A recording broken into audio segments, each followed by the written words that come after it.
Hello, welcome to an episode in the Let Fuel Prosper series. My name is Dr. Vance Ginn. I hope you're having a prosperous day. Well, today we have someone that I'm just pleased to have on today who talks a lot about energy, the future of energy, China, how all these things influence, and more importantly, how government gets in the way in so many ways. And it's Daniel Turner. Daniel, welcome to the Let Fuel Prosper show. It is great to be on with you. Thank you for having me. Well, it's really a pleasure to have you on today and have a good conversation. We got to meet at the bowels of Congress in the House Ways and Means Committee, a couple months ago, and we'll talk about some of that. But it was really a pleasure to meet you then. So I'm glad you have you on the program. So for the audience, let me go ahead and read your bio, and then we'll get right into it. So Daniel Turner is the founder and executive director of Power the Future. For nearly 20 years, he has worked in communications and public affairs for several nonprofits and various campaigns. Daniel started PTF to advocate for rural energy communities in the power center of Washington, D.C., which makes those policy decisions that impact energy workers. Daniel is an expert in energy and environmental issues as they pertain to jobs, rural communities, the U.S. economy, international affairs, and our national security. His op-eds have been published in dozens of outlets, and he is a regular guest on multiple programs. Daniel is a native of Queens, New York. He and his spouse live on a working farm where they focus on heritage breeds, including sheep, chickens, and turkeys. Daniel also serves on the board of directors of a nonprofit that does relief work in Africa. That's awesome. That's a lot of good stuff there, Daniel. And I'm really pleased to have you on the program. I'm sure we'll get into a lot of that stuff. But like I do with every guest, let's start off with what motivates you to do what you do each and every day? Yeah, I love rural America, and I became a rural American by choice. I live in Shenandoah Valley in Virginia, where we have our farm. And as you just read, I was born in Queens. I was born in New York City. I'm from a long-storied New York family. And I have great love for our urban centers. And clearly I worked in DC, the power center. But I moved to rural America because, well, for one, they more align to my values and just the way I like to live. I like my land, I like my privacy, I like my guns. But I started my organization, and what motivates me every day is really fighting back from that awful pejorative they call flyover country, right? There are the majority of Americans used to be rural, and that's switched in the last 100 years. Now the majority live in urban or suburban areas. But it's our urban, our rural communities that grow our food and produce our energy and fight our wars, quite frankly. And they're often overlooked, they're ignored.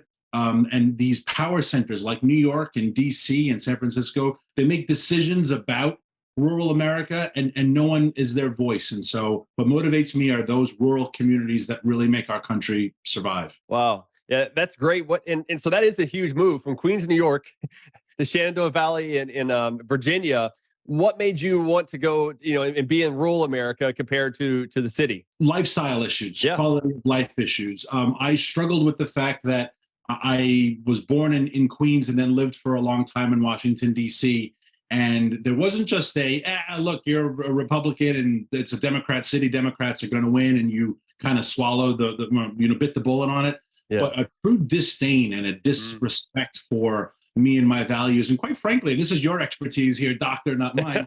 On the financial side, the fiscal side, I got tired of paying taxes for programs that I thought were terrible. And I got tired of paying taxes. And you know what? In the simplest example, the fourth time my car windows were broken and the cops said, well, you must have left something in the back, try not to let it happen again. And like, as if it was my fault. And I thought, I'm tired of giving these cities all this money to live in fear, to live in filth, and to have just total disrespect for my values, whether it's life issues or school choice issues or Second Amendment issues. And so I said, I got to get the hell out of here. And I did.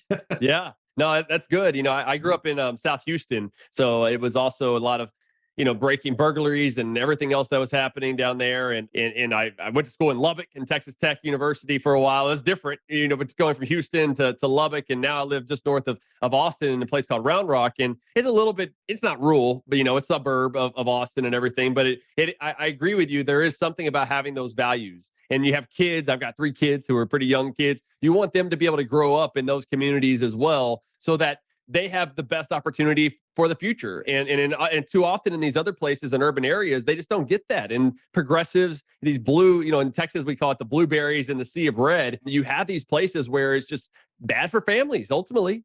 Too high taxes and high housing, and then all the other things that you talked about a minute ago with crime and everything else. It's unfortunate what so many are doing to our country and to our families. And a big part of that is energy, the workforce, the work that you're doing each and every day. And so I'm glad to hear kind of that transition that you have going on. What are some of the big policy issues that you think about each day? Yeah, it's funny. When I started the organization, Trump happened to be president. I didn't start it because he was president. I started it, and that's a whole other podcast backstory, like the origin story of Power of the Future.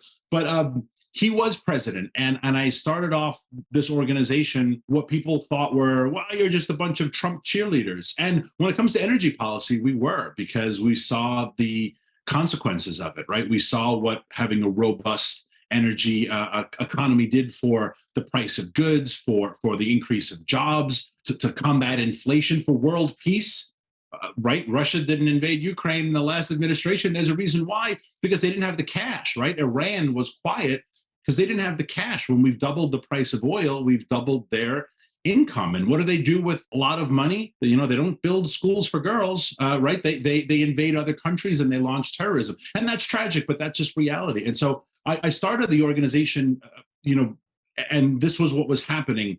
And now, to answer your question, what was worrying me is how the organizations had to pivot, because now we are on the attack mode to say, look at what we are doing. Day one, right? The simplest example that all of your audience will remember, Keystone Pipeline, right? It's 11,000 guys working on this pipeline, went through the full faith and credit of the American approval system. They didn't make a deal with President Trump. They made a deal with the United States and got all of their approvals. And like that, the president pulled it. And when you ask someone like John Kerry what about the 11,000 jobs, his response was basically something like, well, now they have the opportunity to work for the good economy, the green economy. And I thought, boy, that's very easy for you to say because it's not your job, right? Yeah. So that's what bothers me. That's what preoccupies me, is the continual attack on fossil fuels, American energy writ large, and the consequence it's having to our economy, our national security, all of the above. Yeah. Yeah. I mean, that's great. I'm glad you're doing that work, Daniel, because it's so important each and every day. And, whenever I was writing my dissertation, it was actually on oil prices and how they affect the economy and how the economy affects oil prices. They're endogenous. There's not these exogenous shocks that come out of nowhere. They're endogenous. What's going on in the global economy, the U.S. economy, what's happening with OPEC, what's happening in the United States. And so these policies really do matter, of how much that you are restricting permits, of how much that you're trying to move to the unreliable, quote unquote, renewable sources of energy away from the reliable sources of energy. And this has economic impact. As an economist, it influences the cost of almost everything that we buy. It creates inflationary pressure, and it makes it to where we are just not as secure, both economically and national security. From to your great point a minute ago about peace and prosperity that can be provided. And it's quite extraordinary where you can see such a massive change from the Trump administration, where I was in the Trump administration for a year as chief economist of the Office of Management and Budget. And we were always looking at ways to remove regulations. How can we? I think we ended up doing 6-to-1 for every new one. There was 6 that was removed, or 7-to-1. It was somewhere. It was well above the 2-to-1 that the president had initially announced. And I think that was one of the biggest things about the Trump administration. The Tax Cuts and Jobs Act was also important, but the deregulation, I think, was just huge. And then what's unfortunate about that, Daniel, is that you get a new administration comes in and they just scrap it all. They throw it all out and then they add more. And it's already been over $300 billion of new regulations from the Biden administration, according to the American Action Forum. Maybe it's even higher than that. But the big part has been the energy sector. And I know you've taken some heat on this because some of the members of Congress during our Ways and Means hearing, they were going after you. And to be honest, I didn't have a lot of your background going in.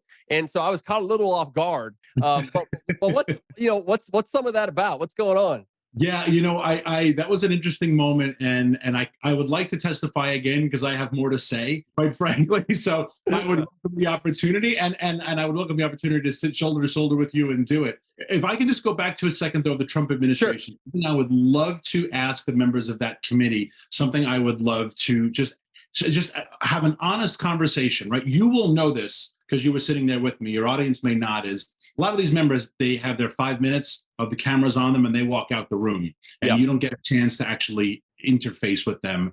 But I would love to say to them, to dispel so many misconceptions, when we had the previous president who was big oil, right? He's a fossil fuel shill, and he's in the pockets of big oil. All those phrases you hear. What did big oil do with the lack of regulation, right? What did they do with one of their shills in their pocket? They produced more oil for the greatest number of people at the lowest price point possible, increasing the amount of revenue for the treasury, hiring the most people in the oil and gas industry in record.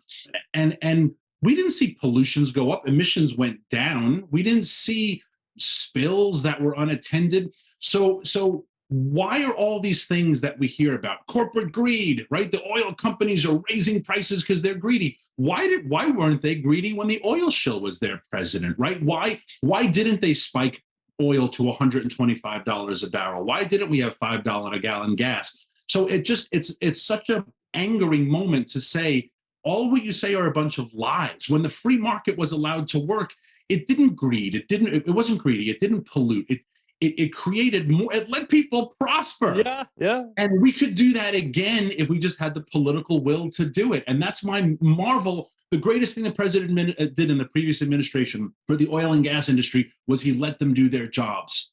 And when free people are allowed to do their jobs, they usually do it pretty darn well if government gets out of the way. Amen.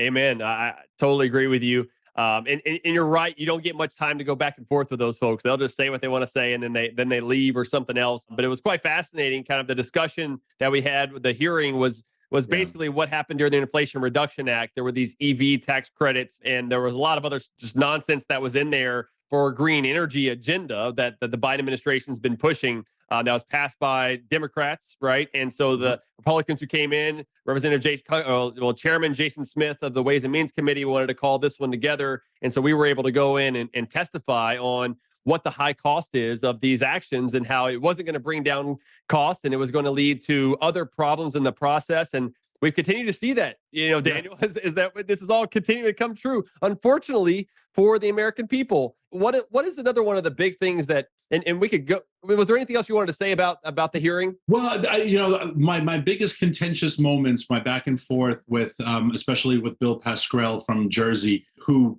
has been in Congress, I think, longer than I've been alive, and I'm close to 50. And he took a lot of umbrage. His staff took umbrage with the fact that I have tweeted several times, there's no such thing as a climate crisis.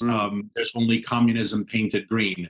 And I did not call him a communist. I wouldn't call any member of Congress, unless they, of course, embrace the claim themselves. But the reason why I call the movement communist, and I tried to explain to him, and it didn't go over well, because again, no one wants to have a back and forth. They want their moment in the cameras for their campaign ad. But I don't call it communist because I'm trying to be hyperbolic, right? First of all, it is an economic system, the Green Agenda. Ask them. The Green New Deal's author, who was the first chief of staff of Congresswoman Ocasio-Cortez, Chakrabarti was his last name. He is quoted saying, "You think this is about a climate change thing? This is about how to redo the American economy thing." So they call the Green Movement a redoing of the economy. I call it communist because it is a centralized government. It is a centralized system of economics. The Biden administration says you will drive electric vehicles by 2035. There's nothing that sprouts up from the people, right? You don't get to choose it. It doesn't allow market signals like a communist system. If we're going to all have electric vehicles, we talked about this at the hearing as well, especially Drew Horn, who was sitting next to me, who's an expert on minerals and mining. If we're going to have electric vehicles, we need copper, cobalt, and lithium. We have these mines in America. Why can't we open them? You can't. Climate change. So it doesn't allow market signals. So what else is a system of economics that is top-down centralized, that doesn't allow free market and market signals, but communist? So you're mad at me for pointing out the fact? I mean, I could also say you're an old white man. Are you going to be mad at me for that too? So, let's just call it what it is. This is communism. And there are people who love communism, but I hate communism, and I will call you a communist as long as you continue to act like one. Yeah. And I mean, rightfully so, as far as hating communism. I mean, we've seen what the destruction has been from the places that have done that, whether it be China, Russia, others throughout history have went down that route. And what it leads to is control of the people. There's no free markets. There's no free people. It has to be control because it's all top down. I mean, it's essentially, Daniel, what we're seeing with Bidenomics. There's been, I guess, for the last couple of weeks, we're recording this on July 12th, 2023. And Biden's been going around talking about Bidenomics and all the benefits of it and what we're seeing now. And it's like, are you serious? Are you living in the same world that we are now, where you have 4 out of the last 5 months, gross domestic output, which is the average of gross domestic income and gross domestic product, has been declining 4 out of the last 5 months. Household Crazy. employment is flat over the last 5 months. I mean, there are so many other things. Inflation was the highest in a generation. There's some disinflation now, but it's still higher than what we normally would have. And for more than 2 years, workers have not had as much of a pay increase as inflation, meaning they're losing out on their purchasing power, month after month. It's just ridiculous. This is the result of the top-down approach of more government spending, higher taxes, and more regulation, and not having the abundant energy source of oil and gas. And natural gas has been such a benefit for us of keeping electricity rates low and reducing those carbon emissions. I mean, it's just one thing after another where this economic system, I think you're exactly right, is much more of a top-down approach. Yeah, one of the great lies that the green movement tells, and there are several huge lies, but one of the most egregious ones is that if we move to wind and solar, we will no longer use fossil fuels. Not only is it a lie because green technology is made from fossil fuels, right? They're not green. They call it green, but you use more oil and gas and coal to make wind turbines and solar panels, to make electricity, than if you just burn those fossil fuels directly to make electricity. So they're not green. We're not getting rid of fossil fuels. But Daniel, real quick with that. So what you mean is that in going in and building the windmills and the turbines and everything, the production process is still going to use fossil fuels to create it, right? Absolutely. It's going to use it to create those things and power those things and transport them, and more fossil fuels. So you can burn coal to make electricity. And they say that's bad. But China can burn coal to make solar panels that we then use to make electricity, and that's somehow green. And you say, well, why is the former bad, but the latter is good? Why can China burn coal and they don't burn coal responsibly the way we do here in the States? But the big part of the green lie is that electricity production is not all that fossil fuels do. There are millions, literally millions of products. I can see many around you, and you can see many around me that are all made from fossil fuels, and also products we can see like medicines and laundry detergent and all rubber, plastic, etc. But you were just talking about the high cost of inflation from Bidenomics. So much of it is driven from the fact that we've made these products expensive. We've made nitrates and phosphates and fertilizer expensive, which has raised the price of all food. And I was telling people last year, we're still eating the 2021 crops, right? We're still eating 2021 wheat. We haven't even started to harvest 2022, and now we have, and now we're eating 2022 wheat, but we haven't even harvested 2023 wheat. And I tell people all the time, although farmers don't ever like to talk about pricing, it's considered bad manners. A couple of years ago, I was paying $7.50 a bale for hay delivered. This last year, I paid close to $12 a bale. That's just all making. And then what do I do with the sheep I sell? I have to raise the price of the sheep, which means it trickles down, trickles down. When Biden says trickle down economics doesn't work, it totally works. Yeah. For the negative Biden economics. Biden is the biggest trickle down president we've seen. Yes. It's all trickle down misery. That's right. That's right. Now, I've been talking about that as well. I think that's a great point. I mean, because there's so much to dig into there. Oil and gas. So I live in Texas, born and raised, went to school here. I mean, I had that 1 year out in Virginia, but then I got back to Texas as fast as I could. And oil is king. For a long time, Texas has diversified a lot of its economy over time. Texas used to be about half of its economy was really not quite half, maybe a third was oil and gas activity. And even the state's budget, about a quarter of it was coming from oil and gas activity. But as the state diversified, especially after the 1980s when we had the crash and everything, then they hit Texas really hard and then diversified. And you've seen that in some other states, Louisiana, where I do some work as well. They've been diversifying some. And it's interesting, though, because when you look at some of the other countries that aren't diversifying their assets, like Iran and a lot of places in the Middle East, they're so dependent on oil. And some say, well, that's why we need to move away from oil and gas. We'll have more peace. And it's like, no, wait a minute. Maybe we could produce more here. They kept talking about we're going to hit peak oil and peak oil. We've heard this for years, right, Daniel? In decades now. And the problem is you hit the peak based on the amount of oil that you found today based on current technology. But then we come up with hydraulic fracturing. We come up with new ways that is coming up with great innovations to find new oil that's out there to where, I'm not sure when or if we will ever run out of oil, but we will run out of it if we stop it through this regulation much faster than otherwise.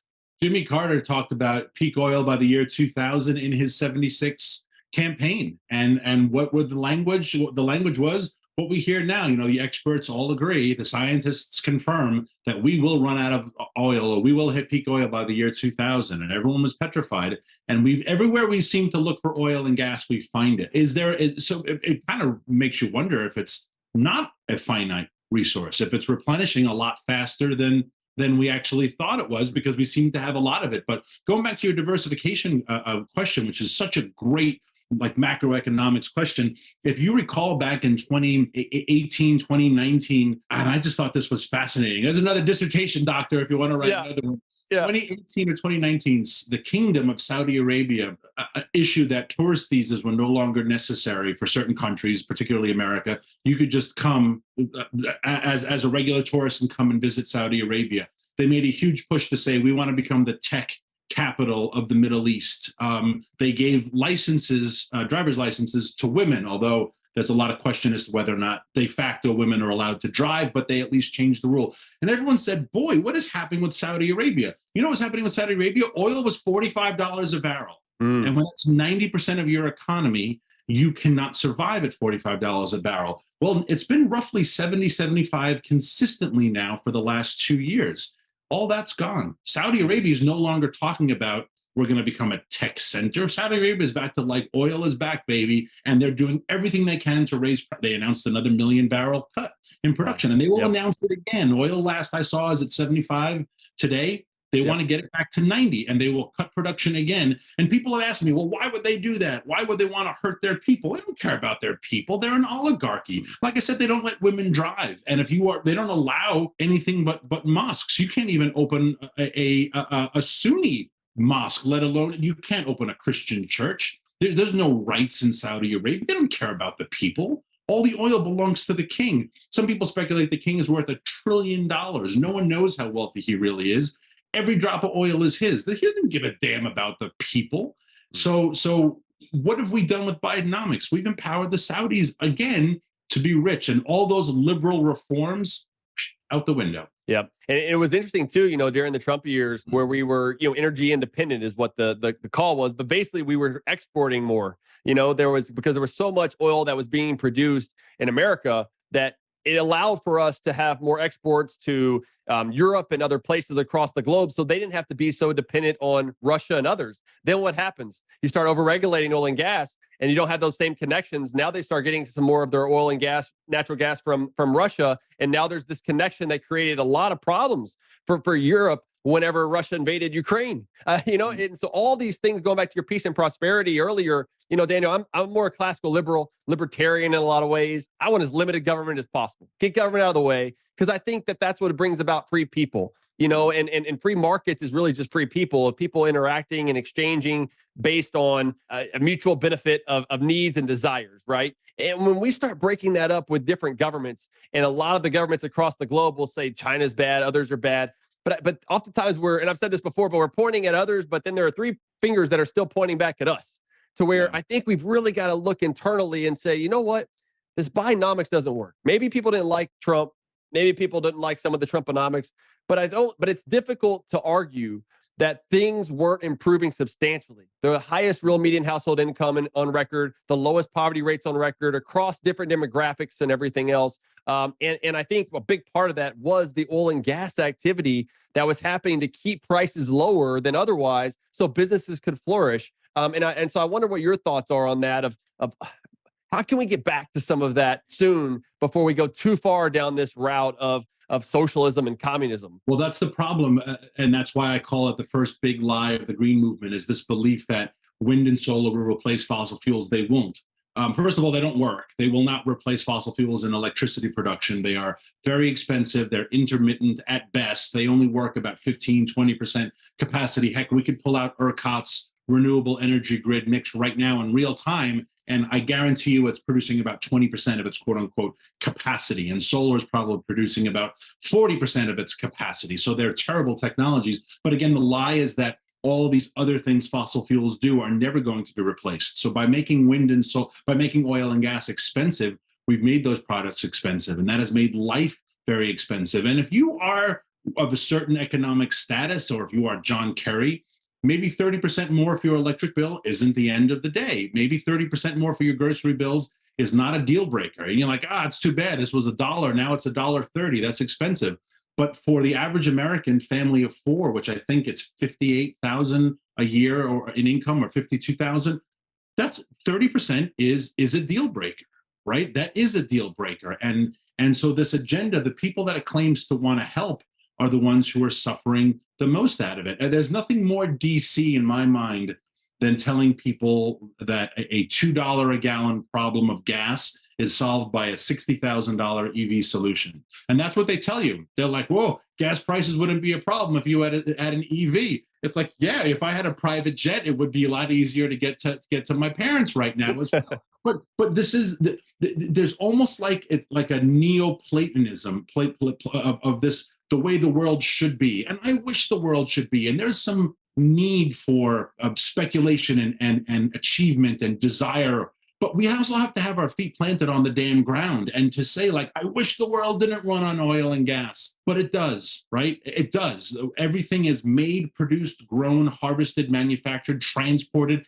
Everything requires energy. And if you make energy expensive, you make all of those things expensive. You could wish it away all you want, but your policies wishing it away are not going to make it so. And we do have a bunch of Neoplatonists in Congress who are legislating hopes and dreams and just bringing about more misery on their people. Yeah, no, that's right. It's unfortunate, it really is. It's one of those things again where it goes back to, what Friedman always said of, don't judge a policy by its intentions, but by its results, right? And the results are bad whenever you think about this. And we've talked a little bit about this with Texas and some of the things that are going on in Texas and other states, Louisiana and others have been moving more towards, at least trying to figure out ways to fight back against what the federal government does with the production tax credits and other things that are going on. One of the things that was passed in Texas this year during the legislative session was a way to provide loan guarantees for natural gas projects. And so it's kind of a counter to these big subsidies and tax breaks for wind and solar by trying to provide, in some sense, subsidies to natural gas.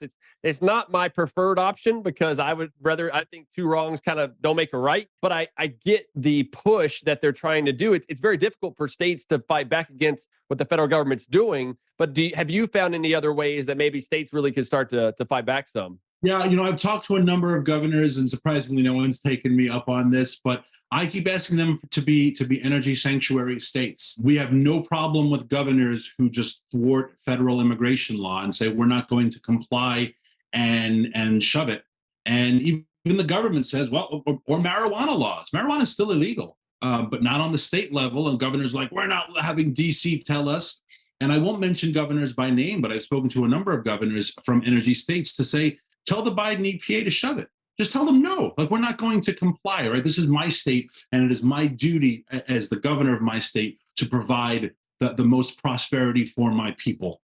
And this industry is very important to our prosperity. And it's what funds our teachers and doctors and first responders, right? It's what contributes to the treasury at the state level. I would love to see more of that. I'd love to see if we ever got good people back in the administration, and boy, you'd be a key role for that. Not that I would ever, wish upon you another stint in DC, but what I'd love to see is dismantling some of these federal agencies and reallocating the power to the state level.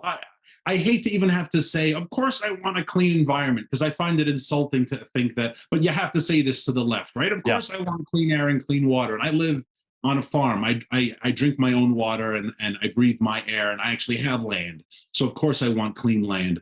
I'm not for dismantling the desirability of what the EPA does, but there is no way in hell you can convince me some bureaucrat at his desk in DC cares more about Texas than Texas does, right? There's no way to convince me that some bureaucrat, and you could do that in everything, education, et cetera.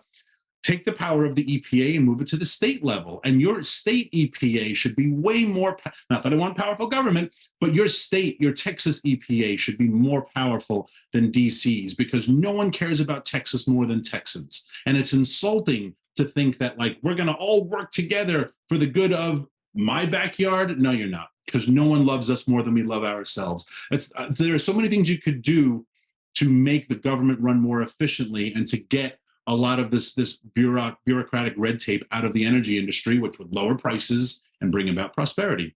Yep. Yep. That's exactly right, Daniel. And as you were talking there, I was thinking about how much influence a lot of these government bureaucrats have. I mean, these are massive agencies, the EPA, the Department of Energy. I think at some point it'd be great to end them, right? We don't need them. These were not intended, I don't think, for the federal government to be involved. These should be state level decisions. I guess you could consider that you have across state lines, you're going to have trade and flows, and the environment is influencing different things. But at the same time, states should be able to foster competition. This idea of federalism, this system, this competition of different states, we should allow that to flourish and see what works and what doesn't. And what we've seen so far is that really free market capitalism with natural gas production and fracking and everything else helped reduce carbon emissions.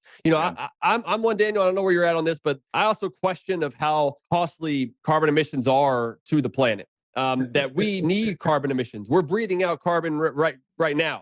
And at the same time, we need it for the globe to grow, for us to have greenery and everything else. I mean, I think, in my view, God created this world for us to have dominion over and have control over. I agree with you too, that we need to make sure that we're not depleting the resources inefficiently and over abusing the system and everything else. But I really struggle with the assumption by many on the left and the green agenda that we are going to die soon or the planet is going to blow up because of carbon emissions, when in fact we're seeing a lot of things that are contrary to that. But I wonder what say you about some of that. Well, it shows you how the goalposts always shift with the left, and it's another reason why this movement is purely communist, because their outcomes are purely political, right? Their outcomes are never based in market results. Their outcomes it's a political result to say everyone drives an EV. Right? Why is that good? You explain to me why that is good, as opposed to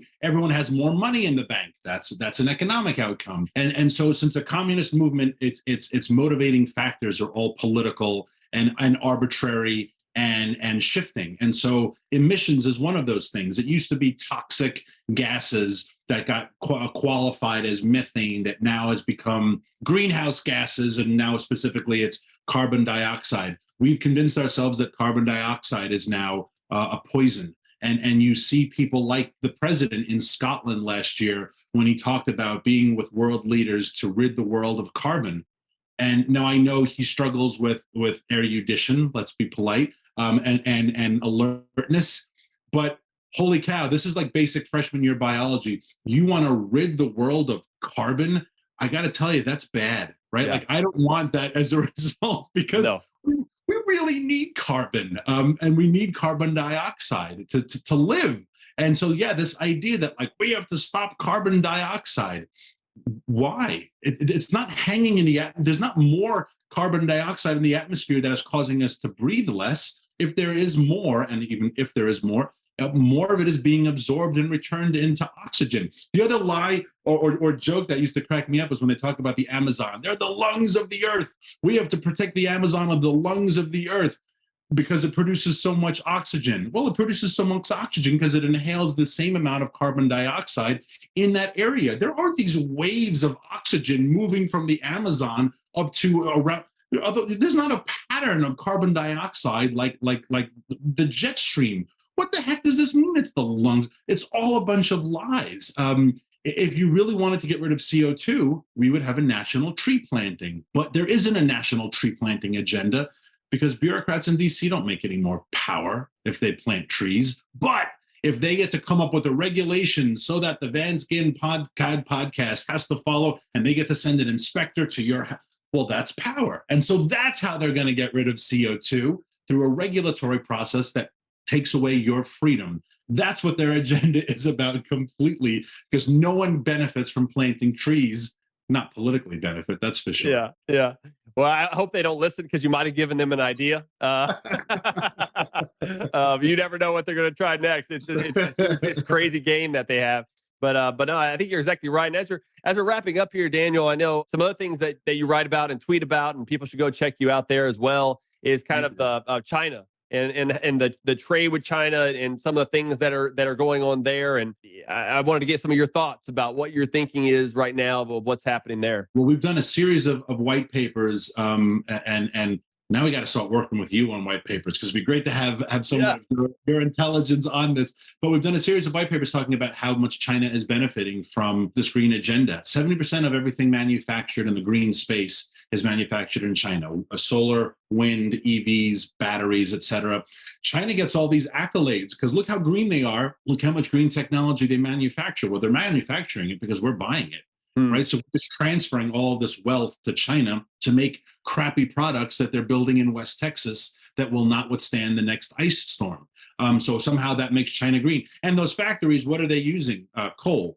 Yeah. Right. So they're not, there is no wind turbine factory that runs on wind turbine. There's no solar factory that runs on solar. It doesn't produce enough energy. There aren't enough hydrocarbons to produce the power to either melt the quartz for crystalline quartzite solar panels, to melt the plastics for the wind turbines. They're just so China's making a ton of money off of this, and they also control a lot of the rare earth market, 95% of it. So all of these rare earth metals and metals and minerals that are in these products, China controls. So we have on the one hand the Biden administration that says OPEC's a cartel, we have to get rid of them, we have to go green. I don't want to be in bed with anyone, but certainly I am way more afraid of China than I am of the OPEC cartel. We can defeat OPEC easily. Texas could defeat OPEC. OPEC, as a reminder, was created to compete with Texas, not America.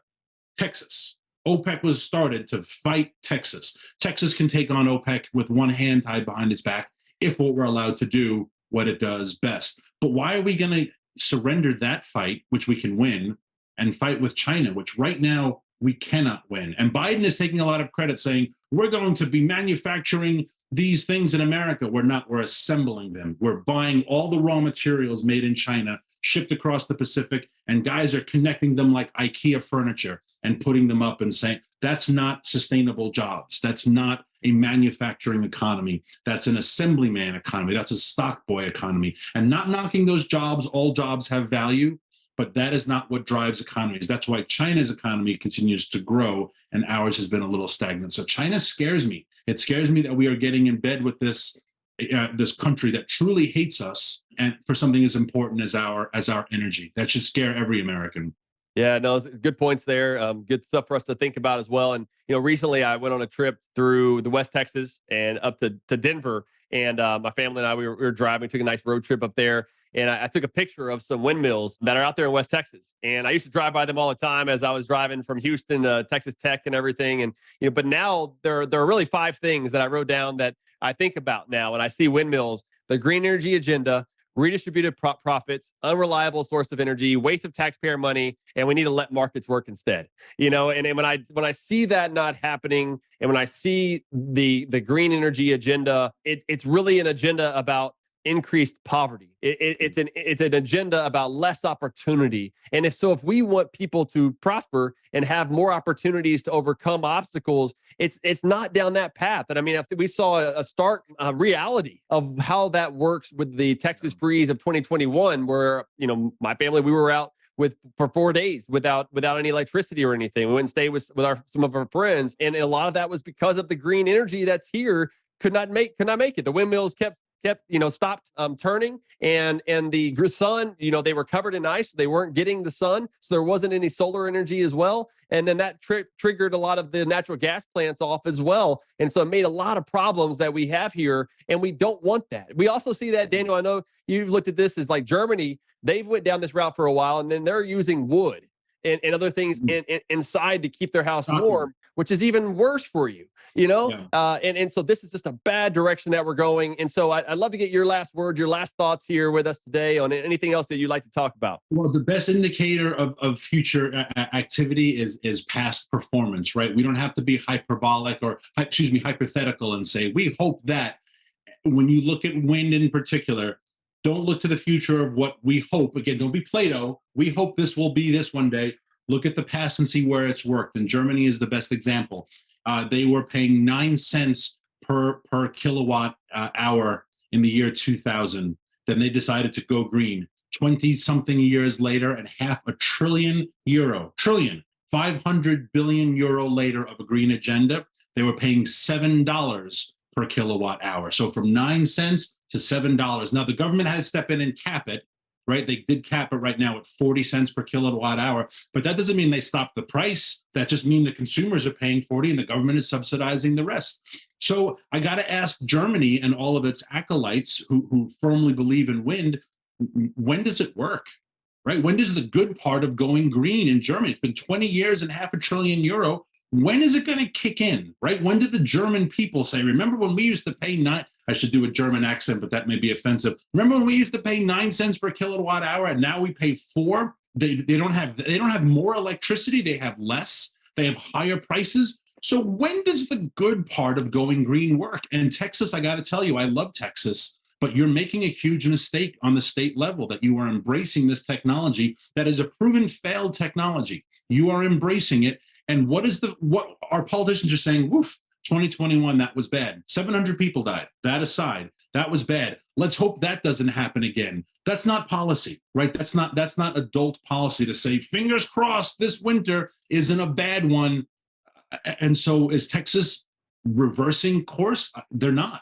And that is dangerous to put your constituents' lives on the line like that. And fewer people would allow it if it was one of their children who were the 700 who died. But there were 700 voiceless, powerless people, mostly poor.